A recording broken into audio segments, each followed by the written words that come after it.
I used to think my neighborhood was safe. Tree-lined streets, neat rows of mailbox posts, and kids riding bicycles in the summer sun. An ordinary American cul-de-sac if ever there was one. I'd lived in Hillcroft Heights for 6 months when I met the neighbor who changed everything. My name is Marissa. I'm a freelance graphic designer by day, an amateur animal rescuer by heart. Every dog or cat I encountered found an unspoken invitation to my porch, complete with a water bowl and gentle coaxing. I'd drive them to a local shelter or, if they had a tag, call the owner and wait for the reunion. It felt good, like I was stitching up small wounds in the world. Late last summer, I began noticing unusual flyers around the area. Missing cat, gray tabby, or have you seen our golden retriever? They popped up almost weekly. I watched them multiply until our neighborhood's bulletin board was wallpapered with anxious pleas and tearful pictures. It wasn't unusual for pets to wander off, but the frequency unsettled me. Around that time, I heard low yowling from behind my house, where the lots narrow into a shared fence line. Another cat in trouble, I thought. I peered over the fence and saw, in the property adjacent to mine, a faint flicker of movement near a rundown shed. Something about that half-open door, squeaking in the breeze, drew me in. Leaning on my toes, I watched. No cat emerged. Instead, the door slammed with sudden force, as though someone inside had noticed my prying. That property belonged to Mr. Needham, an unassuming older man who mostly kept to himself. I'd waved at him a few times, but he always turned away before I could manage a hello. Now I wondered if he knew anything about the missing pets. After all, the flyers were posted almost in front of his mailbox, too. A week passed, and I forgot about the shed incident until a Sunday afternoon. I was on the porch, coaxing a scruffy, malnourished cat to take a few bites of tuna, when I spotted Mr. Needham dragging a large plastic bag around the side of his house. The cat hissed and bolted, nearly scratching me in the process. Something about the bag's shape, the way it sagged, made my pulse race. It wasn't quite heavy enough to be a body, but the pit in my abdomen still tightened. I told myself not to overthink it, maybe yard waste or an old blanket. Yet curiosity tugged at me. That night, I braved a quiet knock on Mr. Needham's door. He opened it only a crack. "Can I help you?" he asked, his tone flat, eyes flicking to the side. When I mentioned the missing cat flyers, he froze. "I haven't seen anything," he said. The door nearly closed on my foot, but I quickly stepped back. His expression lingered in my mind. Wide pupils, forced calm. I recognized fear or guilt in his voice, but I couldn't decide which. A few days later, while returning from the grocery store, I found paw prints in the dirt near the shared fence, deep and erratic, as if the animal had been struggling. They led right to a gap under his fence. I dropped my groceries and peered through the opening. Thick silence pressed back. A strange smell wafted from his yard, something sour that made me cough. That evening, the same scruffy cat appeared by my porch again. She was limping this time with a bloody scratch across her hind leg. My heart twisted in pity as I carefully cleaned and bandaged the wound. In that moment, I decided I had to investigate further. The following morning, I hopped the fence into Mr. Needham's yard. It was early, and I figured he might still be asleep. I tiptoed across patchy grass, moving past dusty lawn chairs. That sour odor grew heavier near the shed. I pressed an ear to the old wooden door. A faint scuffling drifted from within, punctuated by a low moan, an animal's moan. My entire body tensed, sweat prickling across my forehead as if an instinctive alarm had gone off inside. I pulled the door open. Dim light flooded a cramped space packed with cages. Collars and leashes dangled from hooks on the walls, many with tags. A battered gray tabby lay in a corner crate, staring at me with hollow eyes. The cat was breathing but trembling. I recognized one of the missing dogs, a small terrier with a muzzle stained dark. It sat panting, fur matted, a resigned look in its eyes as if hope had drained away. At the center of the shed was a metal table, and on it lay a series of knives and tools. Strange, homemade instruments I couldn't begin to name. My mind reeled, trying to process. What was he doing with them? Why would a person keep this secret menagerie? Before I could gather my thoughts, the door slammed shut behind me. Mr. Needham's shadow stretched over the dusty floor. "You shouldn't be here," he rasped. He locked the door with a swift click. My breath caught in my throat, hands scrambling for something, anything, on the table to defend myself. "We don't have to make this difficult," I managed, voice trembling in my own ears. He said nothing, only stepped closer. His presence was suffocating, eyes shining with a cold intensity. The cat in the corner made a feeble sound, perhaps sensing that everything was about to get worse. Though my knees wobbled, I refused to freeze. I lunged toward him with a small blade from the table. It connected with his forearm in a shallow cut. He howled, stumbling backward.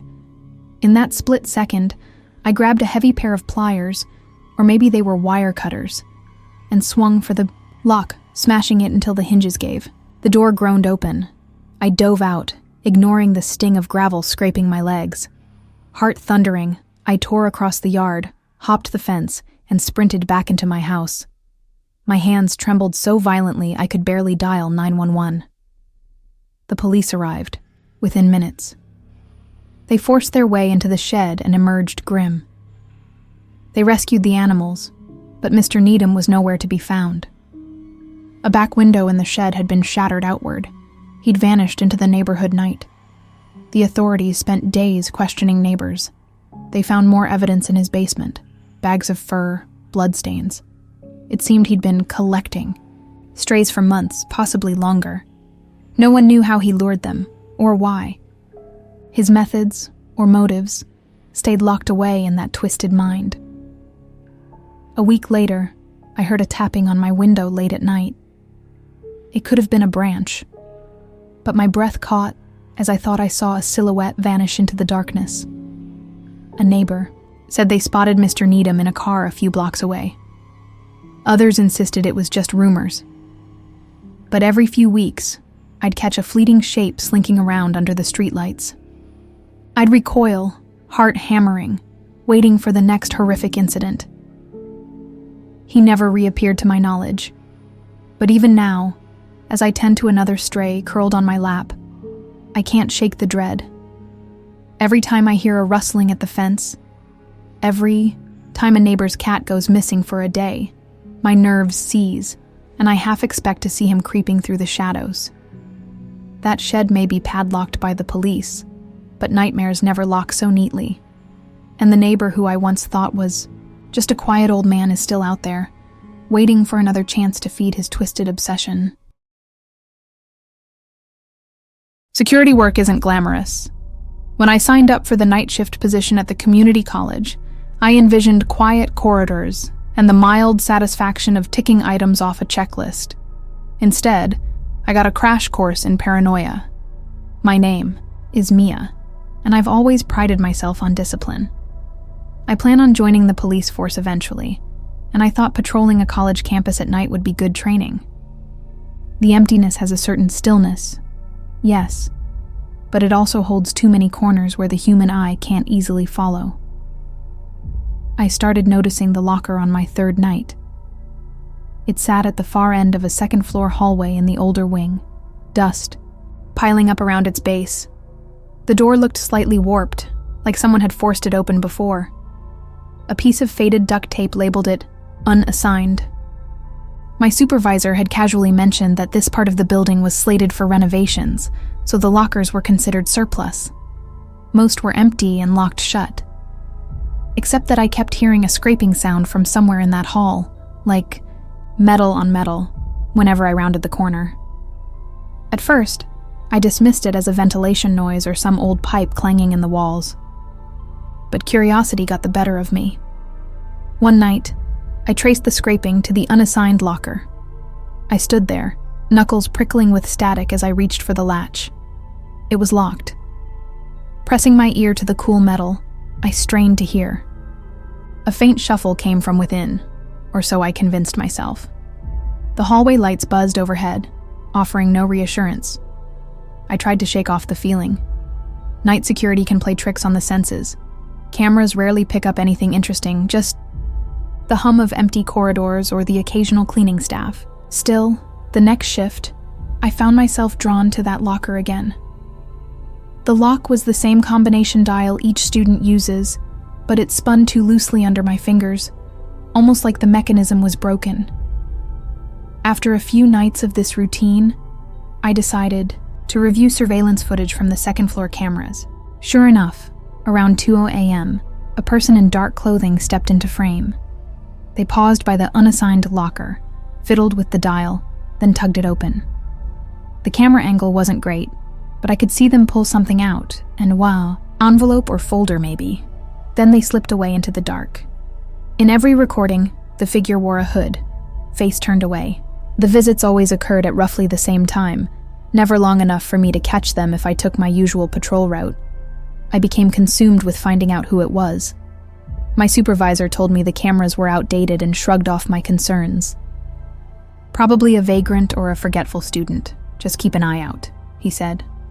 So I did. The next night, I camped at the end of the hallway a few minutes before 2 a.m. Lights dimmed. My heart rate fluttered in my ears, and each minute felt drawn out. Just when I started to think I might be imagining everything, a soft creak echoed. Down the corridor, footsteps. A figure drifted into view, black hoodie pulled low.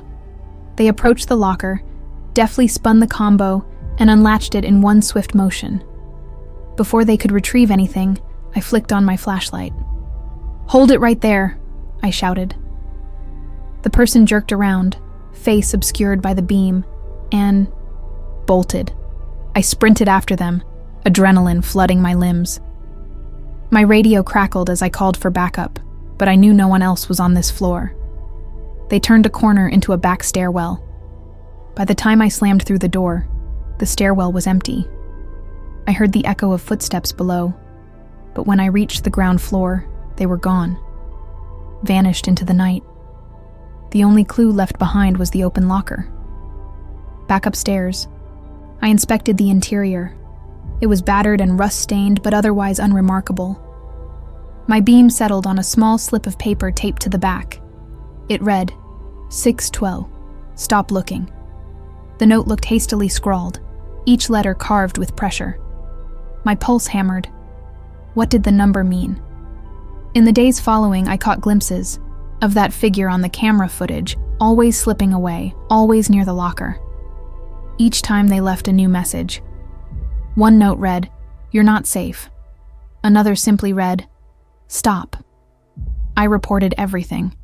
Administration insisted it was a prank, some student messing with the new security guard. But I knew better. One night, while patrolling near the gym, I noticed a door ajar to a storage room labeled 612. The coincidence sent a jolt through my system. I crept in, closing the door behind me. Darkness swallowed the narrow room, but I smelled mildew and something acrid in the air. Flicking on my flashlight revealed rows of old sports equipment, cardboard boxes, and a floor thick with dust. Stacked on top of the boxes were manila folders. Inside each folder, I discovered campus ID photos, many with red X's drawn across them. Some were dated years back. My gut churned as I recognized the faces of missing students who had quietly dropped out. At least that was the official story. The next folder had pictures of random faculty. Then my eyes locked on a more recent photo. Me, in my security uniform, taken from a distance.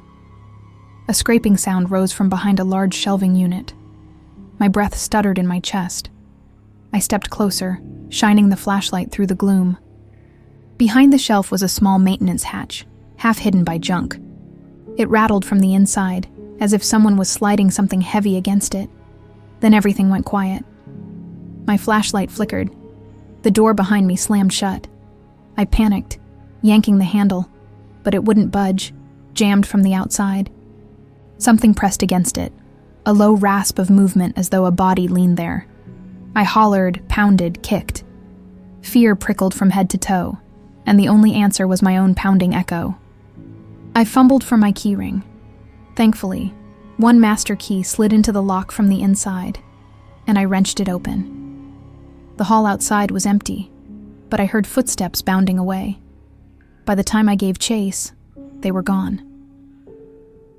The next morning, I reported the entire ordeal. Administration turned it over to the local police. Investigators scoured storage room number 612, collecting the folders as evidence. Whoever had been tracking staff and students vanished before they could be caught. They never came back to the unassigned locker, at least not on my watch. But I resigned from that job a week later. The final straw was discovering that the campus had quietly known about missing items, break-ins, even a few unsolved disappearances, but they'd hushed it to protect the school's reputation. To this day, I can't stop imagining that rattling sound behind the maintenance hatch. I wonder if someone else was trapped there.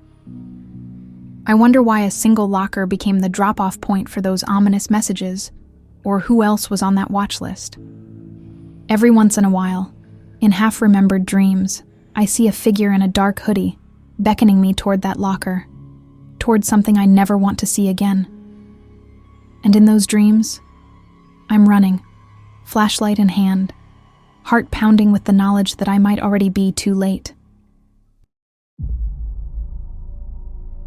Closing time at the bar always brought a sense of relief, despite the exhaustion that weighed on my shoulders like wet sand. My name is Danielle, and I've bartended for years. I'm used to rowdy crowds, spilled drinks, and the occasional lewd comment. Most nights, I handle them all with a practiced smile and a steadfast refusal to be intimidated. But there was one night that shredded my confidence forever. It was nearly 2:30 a.m. by the time I finished cleaning and locked the doors. Neon signs flickered outside on a nearly deserted street. I fished my phone from my purse and tapped to request a rideshare. A black sedan popped up, said it was 8 minutes away. I leaned against the brick wall, letting the cool air soothe my nerves. A minute later, a different car rolled up. It looked like the same brand and color the app had shown, right down to the partial license plate. I stepped toward the curb, phone in hand, but something about the driver's silhouette made me hesitate. An intangible tension in the way he stared from behind the wheel. Yet exhaustion won out, and I told myself it must be my ride. The back door clicked open. I slid in, offering a polite greeting. No immediate response came from the front seat. He pulled away from the curb smoothly. My phone buzzed with a message. "Your driver is arriving." Confused, I glanced at the license plate visible on the app. The numbers didn't match. My throat tightened as if caught in a vice. I tapped the driver's seat headrest softly. Excuse me, are you Joel? I think I might have the wrong car." He didn't respond, only kept his gaze firmly on the road. The city lights blurred past. My mind raced. Slowly, I reached for the door handle, but it was locked. "Mister?" I tried again, my voice echoing in the hush of the car. Finally, he spoke. "Why'd you keep me waiting?" The question felt loaded with resentment. I had never seen this man before, yet he spoke as if we shared some grim history. "Please, I think I made a mistake," I managed. No response. My phone's battery icon flashed red, then died completely, cutting off my only lifeline. Outside, the familiar roads gave way to a section of the city I barely recognized. Warehouses, half-lit side streets, graffiti-smeared walls. I knew I had to keep calm. If I panicked, I might lose any chance of escaping. I forced an even tone. "Look, I'm sure we can sort this out. Let me out here and I'll..." He abruptly braked, tires screeching. My body lurched forward against the seatbelt. He twisted around, and in the faint glow of a nearby street lamp, I saw his eyes, bloodshot, watery, full of a disturbing intensity. "I've seen you at the bar," he murmured. "You never notice me, always too busy." A creeping chill spread under my skin. I'd served hundreds of people. Could he be one of them? My mind raced, trying to place him in the bar's usual crowd. It dawned on me that he might have been there, watching me, waiting for the right moment to act. The car sped up again. We threaded through a back alley, the ride growing rough. Trash bins blurred by. My seatbelt rattled. Every instinct told me to run. An intersection loomed ahead, an old traffic light swaying overhead. As we neared, I spotted headlights approaching from the cross street. A chance. I jammed my foot into the back of the driver's seat and pulled on the door handle with all my strength. The lock didn't budge. I shouted, hoping to catch the attention of the other driver. Maybe they'd see me flailing in the window. For a split second, I caught sight of their curious stare. Then the sedan careened past, and the other car was gone. Suddenly, he slammed the brakes again. We screeched to a halt in front of a dead-end corridor. Broken streetlights cast everything in shadow. My heart lurched, bracing for the worst. He killed the engine and whipped around. "Get out," he demanded. The door lock clicked open from his console. My pulse hammered so loudly that it felt like a roar in my ears. I darted out of the car, stumbling on cracked pavement. He followed, slamming the door. His figure loomed behind me, a silhouette parted by the single working lamp overhead. A rusted chain-link fence blocked the far end of the alley. My only choice was to run past him or scale it. Without a second thought, I sprinted toward the fence. His footsteps pounded behind me, each stride closing the gap. Reaching the fence, I leapt, fingers scrambling for a hold. The metal links dug into my palms. He grabbed my pant leg, yanking hard. My grip loosened, and I let out a cry as I nearly fell back into his arms. Summoning every scrap of energy, I kicked blindly. My heel connected with his head or maybe his shoulder. It was enough to make him grunt and let go. I scrambled higher, pulling myself over the top. My jacket caught on a jagged piece of wire, and I had to tear the fabric to break free. Dropping onto the other side, I landed awkwardly on one foot, pain jarring up my ankle. Still, I forced myself forward. The alley opened to a slightly busier road. A passing taxi glowed like a beacon. I limped into the street, waving desperately. Vilau, cab slowed, and I tumbled into the back seat, shouting at the driver to go.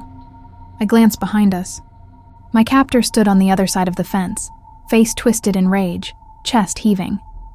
He made no move to climb. He simply watched us depart, as though memorizing every detail. The taxi driver, startled and wide-eyed, demanded an explanation. I could only manage broken gasps. Eventually, I explained enough that he drove me to the nearest police station. I gave an official statement, describing the car as best I could. The police took me seriously, but warned that these individuals can be hard to catch without a clear plate number. Days turned into weeks, and I never heard back about an arrest.